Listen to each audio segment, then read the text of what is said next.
അപ്പോൾ നമസ്തേ. വീണ്ടും ദ്വിതീയ വിഭക്തിയുടെ വേറൊരു പ്രയോഗം ഉഭയതഃ എന്ന പദം. രണ്ട് സൈഡിലും, ഉഭയതഃ രണ്ട് സൈഡിലും. അപ്പോൾ രണ്ട് സൈഡിലും, എന്തിൻ്റെ രണ്ട് സൈഡിലുമാണ്? അതിനെ സൂചിപ്പിക്കുന്ന പദം ദ്വിതീയ വിഭക്തിയിൽ വരും. അപ്പം നമ്മൾ കുറച്ച് ഉദാഹരണങ്ങൾ നോക്കാം. മാർഗഃ. മാർഗഃ അകാരാന്ത പുല്ലിംഗ ശബ്ദം. അപ്പം മാർഗത്തിൻ്റെ രണ്ട് സൈഡും വൃക്ഷങ്ങൾ ഉണ്ട്. അപ്പം നമ്മൾ ഈ ഹൈവേ ഒക്കെ പോകുമ്പോൾ മാർഗത്തിൻ്റെ രണ്ട് വശത്തും വൃക്ഷങ്ങൾ വെച്ച് പിടിപ്പിച്ചിട്ടുണ്ടല്ലോ. അപ്പം മാർഗഃ ശബ്ദത്തിൻ്റെ ദ്വിതീയ വിഭക്തി മാർഗം. മാർഗം ഉഭയതഃ വൃക്ഷാഃ സന്തി. വൃക്ഷാഃ വൃക്ഷങ്ങൾ ഉണ്ട്. സന്തി. ചില സ്ഥലത്തൊന്നും ഒന്നും ഉണ്ടാവില്ല അല്ലേ. പക്ഷെ ഇപ്പം പല സ്ഥലത്തും ഇങ്ങനെ സർക്കാരുകൾ ഇങ്ങനെ വെച്ച് പിടിപ്പിക്കുന്നുണ്ട്. സിംഹം. സിംഹത്തിൻ്റെ ചുറ്റും പുലികളുണ്ട്. പുലികൾ. സിംഹഃ ശബ്ദം. ഇപ്പോൾ സിംഹം ദ്വിതീയ വിഭക്തി. സിംഹം ഉഭയതഃ. സിംഹത്തിൻ്റെ രണ്ട് ഭാഗത്തും ആരുണ്ട്? വ്യാഘ്രാഃ സന്തി. വ്യാഘ്രാഃ പുലികൾ ഉണ്ട്. ഗൃഹം. ഗൃഹത്തിൻ്റെ രണ്ട് വശത്തും എന്തുണ്ട്? ക്ഷേത്രങ്ങൾ. അപ്പോൾ ഗൃഹം ഉഭയതഃ. ഗൃഹം നപുംസകലിംഗ ശബ്ദം, അകാരാന്ത നപുംസകലിംഗ ശബ്ദമായതുകൊണ്ട് രണ്ടാമത്തെ വിഭക്തിയും ഗൃഹം തന്നെയാണ്. ഗൃഹം അത് കുഴപ്പമില്ല. ഇവിടെ ഞാൻ മാ ഇട്ടത് നമ്മളൊരു റൂള് പഠിച്ചിട്ടുണ്ടായിരുന്നു. മാ കറക്റ്റ്. ഈ മാ വേണമെങ്കിൽ കുത്തിടാം. അനുസ്വാരമാണല്ലോ ഇതിൻ്റെ പേര്. അപ്പം കുത്ത് അല്ലെങ്കിൽ മ ഇടാം. പക്ഷെ എവിടെയാണ് എന്ത് പ്രയോഗിക്കേണ്ടത്? ഈ അനുസ്വാരം കഴിഞ്ഞിട്ട് സ്വരാക്ഷരങ്ങൾ വരികയാണെങ്കിൽ ഇങ്ങനെ എഴുതണം. മാ താഴെ. വ്യഞ്ജനം വരികയാണെങ്കിൽ മുകളിൽ കുത്ത് തന്നെ നമ്മൾ ഇടണം.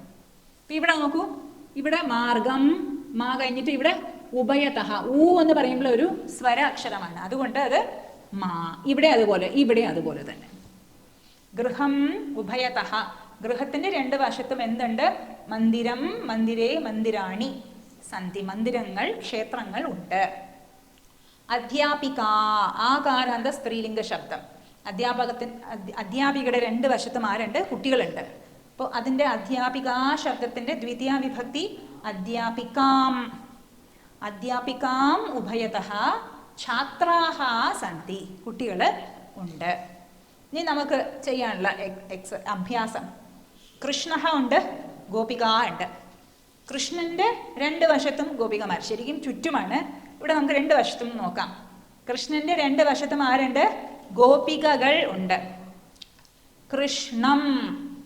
കൃഷ്ണഃ ശബ്ദം ദ്വിതീയ വിഭക്തി കൃഷ്ണം. കൃഷ്ണം ഉഭയതഃ ഗോപികാഃ സന്തി. കൃഷ്ണന്റെ രണ്ട് വശത്തും ഗോപികമാരുണ്ട്. മാർജാരഃ മൂഷകഃ. മൂഷകന്മാരുടെ ഒരു മീറ്റിംഗ് ആണ്. പക്ഷെ എങ്ങനെയോ എലി അറിഞ്ഞു. അപ്പം എലി അവരെ പിടിക്കാൻ വന്നിരിക്കുകയാണ്. അപ്പം രണ്ട് വശത്തും ആരുണ്ട്? എലികളുണ്ട്. പക്ഷെ നടുവിൽ ആരുണ്ട്? നടുവിലല്ല, നടുഭാഗത്ത് ആരുണ്ട്? പൂച്ച. മാർജാരഃ പൂച്ച. അപ്പം മാർജാരഃ ദ്വിതീയ വിഭക്തി മാർജാരം ഉഭയതഃ മൂഷകാഃ സന്തി. ദ്വീപഃ ജലം. ദ്വീപത്തിന്റെ രണ്ട് ചുറ്റും എന്തുണ്ട്? ജലം. ശരിക്കും ചുറ്റുമാണുള്ളത്. പക്ഷെ എന്നാലും നമുക്ക് ഇവിടെ ഉദാഹരണത്തിന് എടുക്കാം. രണ്ട് വശത്തും. ദ്വീപഃ ദ്വിതീയ വിഭക്തി ദ്വീപം ഉഭയതഃ ജലം അസ്തി. മന്ത്രഃ നമഃ ശബ്ദഃ. ശ്രീരുദ്രത്തിൽ ചില സ്ഥലങ്ങളിൽ ഒരു മന്ത്രത്തിന്റെ തുടക്കത്തിലും നമഃ ശബ്ദം വരും, അവസാനത്തും നമഃ ശബ്ദം വരും. അപ്പൊ നമുക്ക് പറയാം മന്ത്രഃ ശബ്ദത്തിന്റെ ദ്വിതീയ വിഭക്തി മന്ത്രം ഉഭയതഃ നമ ശബ്ദൗ. ശബ്ദഃ ശബ്ദൗ. രണ്ട് ശബ്ദങ്ങൾ, ഒരുപാടില്ല. ഒന്ന് തുടക്കത്തിലും ഒന്ന് അവസാനം. അപ്പൊ രണ്ടെണ്ണല്ലേ ഉള്ളൂ. അതുകൊണ്ട് നമ ശബ്ദൗ സ്തഃ. അസ്തി സ്തഃ സന്തി. സ്തഃ രണ്ടെണ്ണം. നമ ശബ്ദൗ സ്തഃ. അവസാനം ഒരു എക്സാമ്പിൾ കൂടെ നോക്കാം. ഉദാഹരണം. ചോരഃ ആരക്ഷകഃ.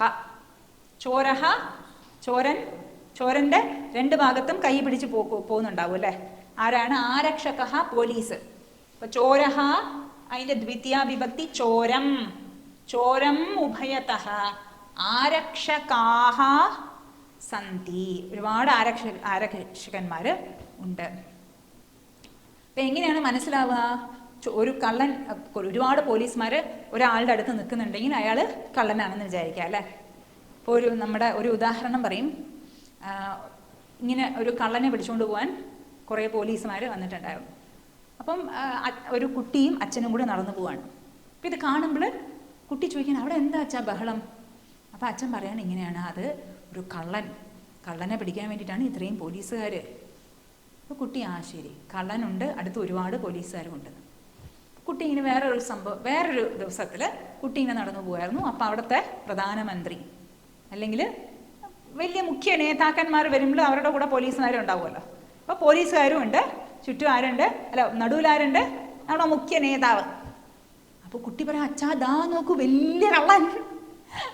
അപ്പോൾ അച്ഛൻ പറഞ്ഞു അങ്ങനെയല്ല കുട്ടാ, രണ്ടിനും വ്യത്യാസമുണ്ട്.